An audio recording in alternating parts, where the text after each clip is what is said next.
کو دعوتیں دینا اور پھر یہاں ان کو سنبھالنا، پھر ان کو رخصت کرنا، اور سال بھر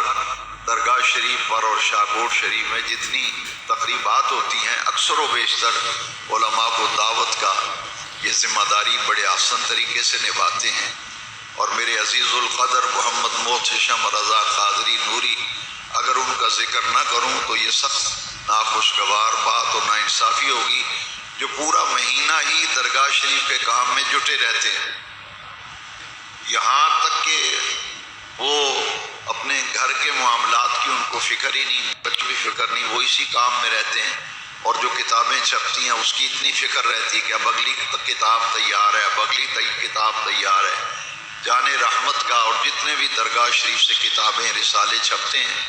ان میں سب سے بڑا کردار جو ہے وہ محمد محتشم رضا قادری نوری کا ہے۔ میں ان کے لیے اور ان کے والد صاحب کے لیے بہت دعائیں کرتا ہوں، اور یہ سارا ان کے پاس جو ان کے پاس فیض آیا ہے، یہ ان کی والدہ صاحبہ کا فیض ہے، کیونکہ ان کی والدہ جو ہیں وہ مجھے بہت دعائیں دیا کرتی تھیں، اور وہ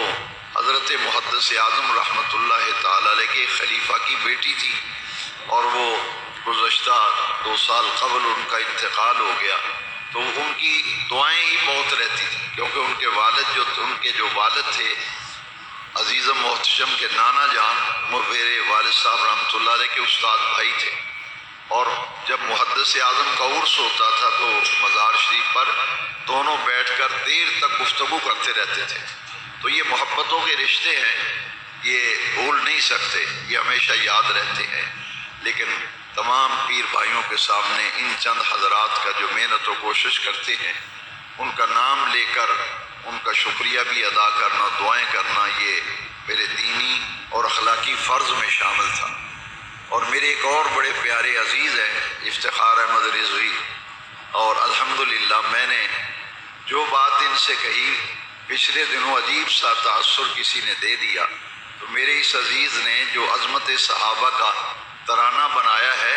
بحمد اللہ تعالیٰ پورے پاکستان کی فضاؤں میں گونج رہا، اور کسی کو حسد ہو جائے تو اس کا کوئی علاج نہیں۔